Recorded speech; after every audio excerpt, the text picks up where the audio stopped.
skadespladet sæson, men at der er god bredde i truppen, ja, det kan udvides af, at holdet kun har tabt et enkelt af de seneste 21 opgør i Premier League. Og det er nok til at skrække Real Madrid. Ja, det er nok tvivlsomt. Carlo Ancelotti, han har ganske vist haft svært ved at få stjernerne til at spille ordentligt sammen. Men bortset fra i lørdags, da de tabte hjemme til Valencia, så har Madrilenerne generelt været stærke til at hive det sidste stik i landet. Det er hos Real Madrid, i hvert fald i straffespark i ottendedelsfinalen imod Atletico. Hvor trykker skoen, som du siger? Ja, hvor trykker skoen? Altså, det trykker jo, at de ikke spiller godt. I hvert fald, hvis vi kigger i den hjemlige liga. Men det er jo den hjemlige liga i dag, der er det Champions League. Og der har de jo bevist både mod Manchester City og også mod Atletico Madrid, at man kan spille bedre eller dårligere, men de er bare så specielle i den her turnering på den ene eller på den anden måde. Så kommer de altid videre, selv når det ser mest håbløst ud. Og nu er de her endnu en gang i blandt de sidste 8. Ja, det er i hvert fald her. Vinicius Junior spiller, der er utrolig stor fokus på et mandskab, som har 5 ændringer i forhold til weekend, så opgør mod Everton. Det er ikke de store navne, i hvert fald det er skadet der tilbage igen. Thomas Partey, Martin Ødegaard, jo altså er beliggende fantastisk ved at arbejde de seneste par dage. Og fantastiske rammer omkring den her fodboldkamp, og den har de virkelig set frem til her i London, som jeg var inde på. Så ser det ud. Arsenal. God start af Arsenal, der er sådan pres på Real Madrid og skål på frispark. Farlig afdeling. Skal vise, men det kan godt være, at de andre har vundet Champions League, men i dødbolde, der har de virkelig gode. Var det noget?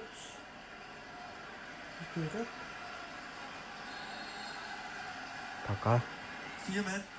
Der står mig et. Centralt, den er dårlig. Afleveret af Martin Ødegaard. Nej. Og han savnede til den disciplin i lang tid. Og så ude med en muskelskade, der krævede en operation.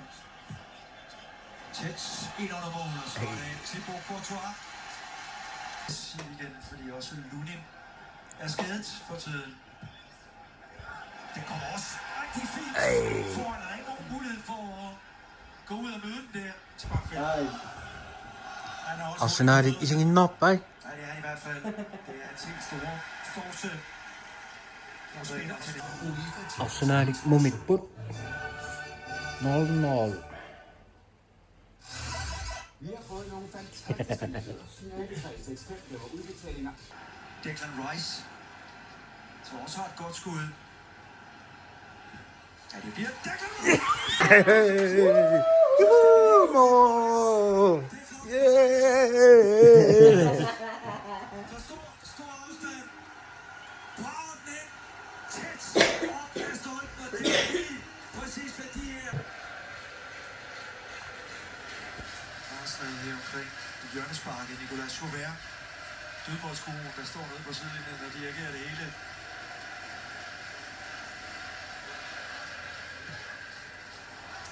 Det er voldsomt. Mamman sobikan. Video doppa. Hej. Der er jo skiller det ud på holdkammeraterne, fordi Okay. presser højt, når han nu Tager Rodrigo eller Vinicius ud. han skulle mulighed igen. Står der mand på stregen, tror det var Jude Bellingham, som sparker Bitchangan nila. der er de altså presset op i en krog. No. Hej. Men igen, de kæmmer og scorer. Nå, Declan Rice, lad os så se.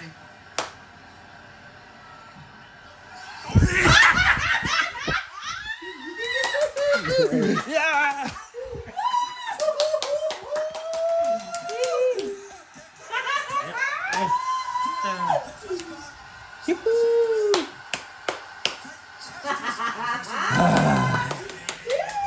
Inin okay? Ja, ting i Han har spillet mange gode kampe, Declan Rice, men det er det vildt. Det er alt for lidt til Arsenal. Og det kører her. Hey, 3-0!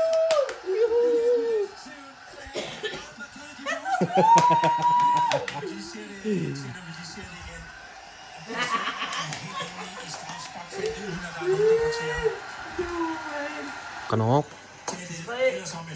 Hinaari maksaa maput. Kes. Kamu kisiin hinaari maksaa maput. Ketchup. Uwan o singin ng ketchup eh.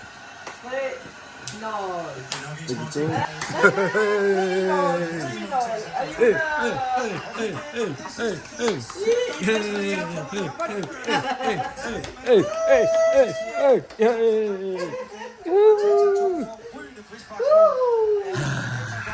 3-0 sejr til Arsenal, der har taget et stort